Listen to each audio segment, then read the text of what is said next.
Alright, time to head to the martial arts as usual. Had something interesting told to me the other day. Someone was asking me if I wanted to fly around this area that's in the US, I believe. But it kind of made me wonder, do I as a foreigner have to register my drone now? Because I know there was that event that happened in the US where people don't need to register their drones anymore. So do I still have to register it since I'm a Canadian? That's something I needed to research. Anyone have any ideas? To my understanding, the laws are way more lax in the US for a recreational flyer. But again, it makes me wonder if that ruling is just for people in the US that don't have to register, but me as a foreigner would still have to do all the process and all that. Actually, with all the talk about drone laws and regulators not knowing what they're doing because they don't understand the tech, you guys had like one comment where something about you think it might be good if the regulators were forced to actually have things like, 100 hours of experience with the tech before they can make a law about that. I don't know how productive that would be in general, just because there's so many different laws, but what it made me think of is just trying to compare like what we're going through to like other people like with other hobbies. And today I actually read some interesting stuff about like an electric skateboarder being fined, and also like kids with lemonade stands in Canada like being shut down because they don't have like a certificate. So I thought that would be interesting to actually talk about. Right, be back in a little bit.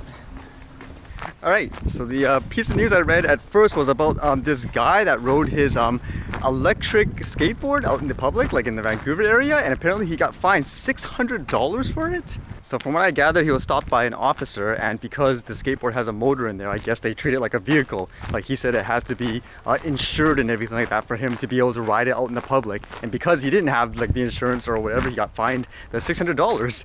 Man, even with the fee alone, I'm thinking, man, do people like that drive cars get that big of a fine usually, like just on average? So here was the most interesting thing for me about this story. I guess the person tried to debate with the officer a bit, saying, well, why can a guy with an electric bike or whatever ride out here with no problem, yet I'm here with like a skateboard, yet you're punishing me? Like it says here, I made a comparison to a motorized bike, and he said those are actually legal because they actually assist you and you're able to operate them manually. I made the case that I can control my skateboard manually, but he said, nice try. I mean, for myself, the story interests me a lot because I know for us talking about the drones, we constantly compare it to, well, why can a person do this? It's kind of the same thing, but we can't do that. And in this case, I think this is more of an everyday thing that more people understand. So I hope when people read stories like this, they can relate it to the drones as well, saying, why can you do this but not that? Because in many ways, it actually doesn't make sense. Or at the same time, relying on someone's mood as to like how they enforce the law. Holy cow, like in this case, $600 just for that? Like the guy the first time riding who apparently didn't know it at all? Like about the laws of all that? Wow.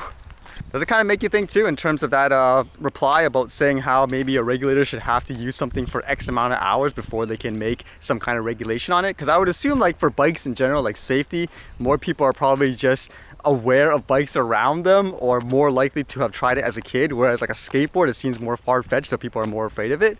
I don't know, in some ways there might be some merit to it. It's kind of funny too, because with the Marc Garneau, like I was trying to do a research like who the heck is this guy and all that, and before apparently, like I was looking at some old videos where one of his pitch as a transport minister before, he was saying he found it kind of incredible in a way, and how a lot of the lawmakers for transportation, they don't actually have like say a science background or something like that, so he felt that he's more qualified for the job in this way, like to make the laws. Whereas this case is kind of ironic. Like I said, I don't think he's qualified to make laws for drones and stuff like in general with the way he's doing it, because it doesn't sound like he's very knowledgeable about it at all. So in many ways he's kind of become what he said he wouldn't be if you think about it. Now this story was apparently kind of old, but it popped up for whatever reason, like more recently, like people were doing commentary on it. It was about a couple of kids, like two girls who were running a lemonade stand. Like nothing out of the ordinary. I think most people would say, oh cute, like great way to teach kids to be entrepreneurs and all that. But apparently like there was an officer of the National Capital Commission, like an officer came down and shut the operations down saying, you girls can't run this, you need a permit to do this. And the reason why this caught my attention is because it comes down to kind of like the SFOC and stuff with the drones. Like I personally like feel in general like there has to be a clear distinction in terms of who or what someone is doing something. Like a kid flying like a drone, like why should he need like an SFOC for example to fly like in a field like this for example? I mean, can you imagine? I mean, in this case too, apparently they gave like these forms and stuff for these kids, like you need to fill out this whole form and get certified to do this. Like, are you kidding me? Like in many ways.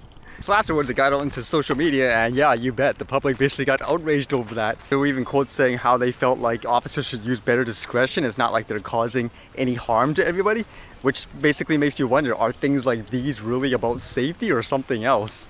The organization afterwards basically issued an apology of sorts, saying, hey, they could have handled it better and they're trying to fix the situation. So it's kind of funny. Like, even with there, as I said, like, it's not usually the technical stuff that people relate to. It's something like this that people can relate to emotionally. Like, what? You're bossing around with, like, you know, kids with your bureaucratic certifications and tax and all that, when something simple as a lemonade stand is pretty, like, normal for most people.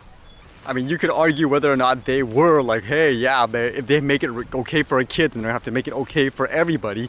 But even in this case, yeah, they issued like an apology and all that. And the funny thing was their response when they bring in things like the safety narrative. I mean, you guys can watch like this video that I saw of the response of it.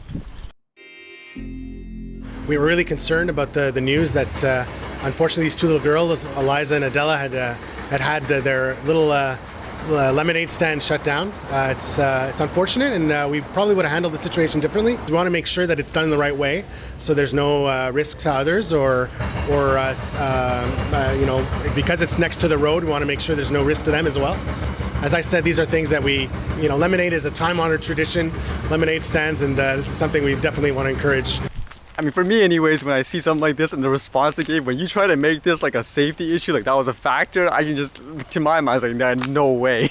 Like, if anything, it's probably more realistic that some guy with like a street vendor who legitimately had to go through it, like the whole process to commercialize himself, saying, I don't want these kids stealing my business, like whatever, go like rat them out.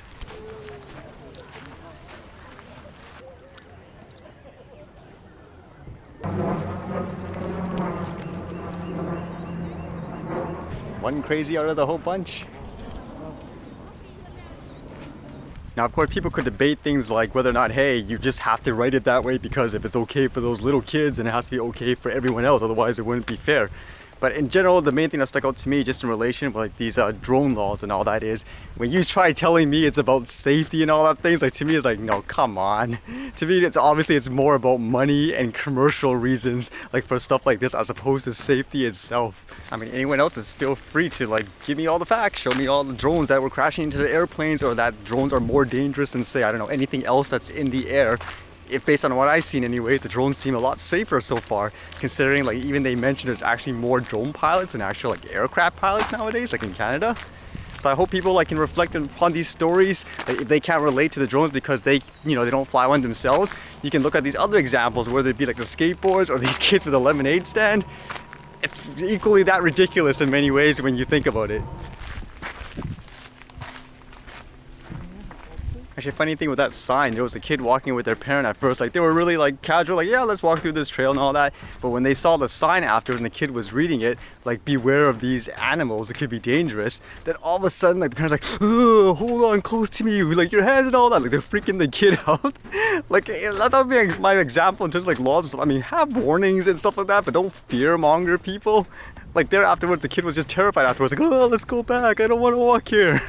It makes me think too in terms of benefit. I mean, I read in this other news, apparently like somewhere in BC, there was an actual like an airplane, like a pilot, they got lost, like an actual aircraft, and people can't actually find it. It made me think like, you know, if there was actually more recreational drone flyers here, I mean, it's a possibility that there's more odds that people can bump into this thing too. Especially people like me that just like use the drones, for example, to film videos and all that for fun. Like who knows, like the more the better, but that's just an example. I mean, it's unfortunate that situation happened, but people can use the tech in a good way as well, and people need to realize that. All right, see you guys later.